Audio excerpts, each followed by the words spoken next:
I'm going to read, and some of the words I read are my words. The more splendid words I'll be reading are William Gass's words. I'm sure you will know the difference, but just in case, I'll sort of make a hand gesture to make sure.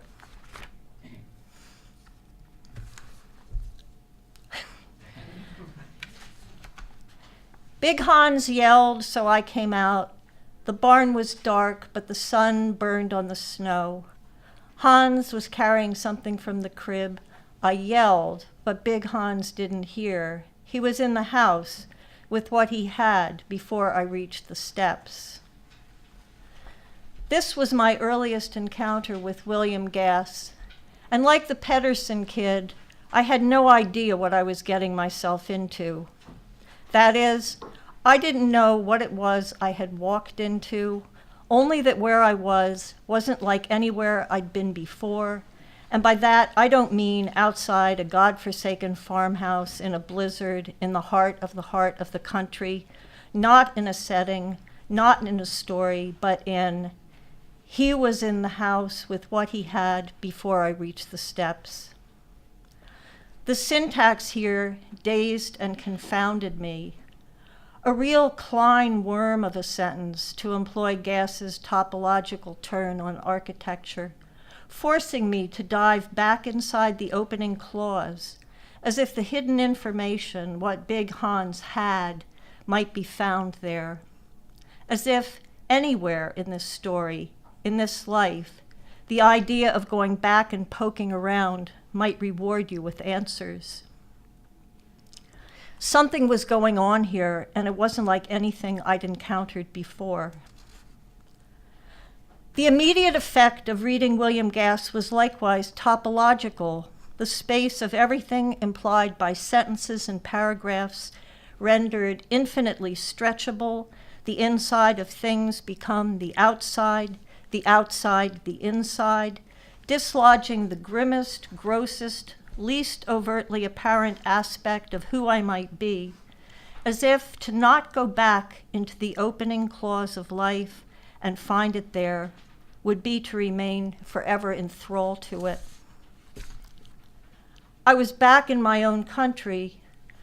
No, it was more like I'd been given a country, a new blank land. More and more, while we'd been coming, I'd been slipping out of myself, pushed out by the cold, maybe.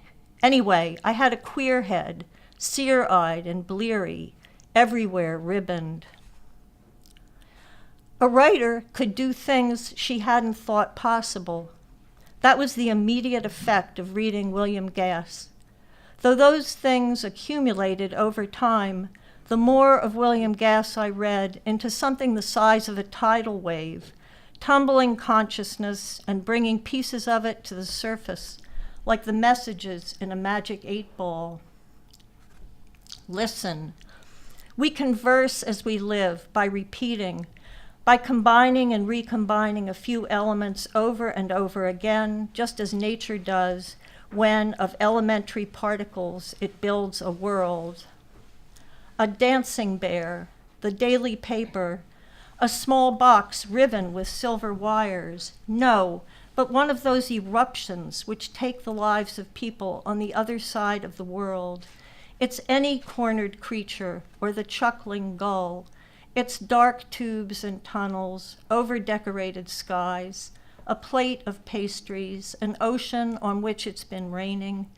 It's a pigeon coop, fall trees, mirrors, and a German band, gay, loud, and martial like children waiting, or its obscene underthings, old albums, stoppered bottles, basements, closets, attics, pulsing coals, its incessant little dents in clay, wax, or pillow, this soul, this spirit.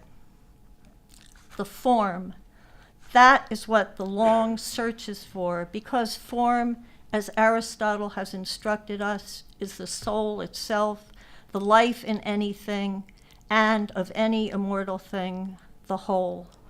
It is the be in being.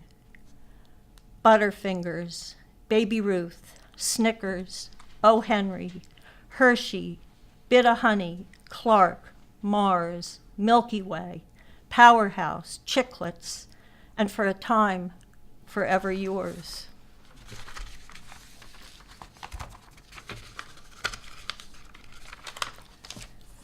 It's one thing to read the work of a writer whose work suggests you can do things you hadn't thought possible. I guess you could say it's inspiring. But it's another thing to read the work of a writer whose work defies imitation. To be in the presence of such a writer is to be granted the greatest license of all. Such a writer insists that the anything that is possible is up to you and you alone. Franz Kafka and Lewis Carroll, Lawrence Stern and Tobias Smollett, James Joyce and Marcel Proust, Thomas Mann and William Faulkner. From whose grip was it easier to escape? This is the question William Gass asked himself in his revised introduction to In the Heart of the Country.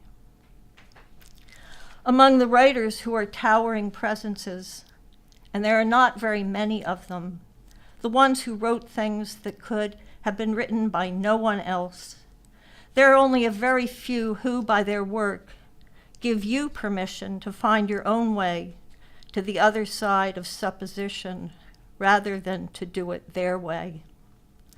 It is this generosity of spirit that has made it possible for us to be here, those of us who are lucky enough to be here together, writing in this place inhabited by the generous and towering spirit of William Gass. In any case, break loose, he answered himself. Begin.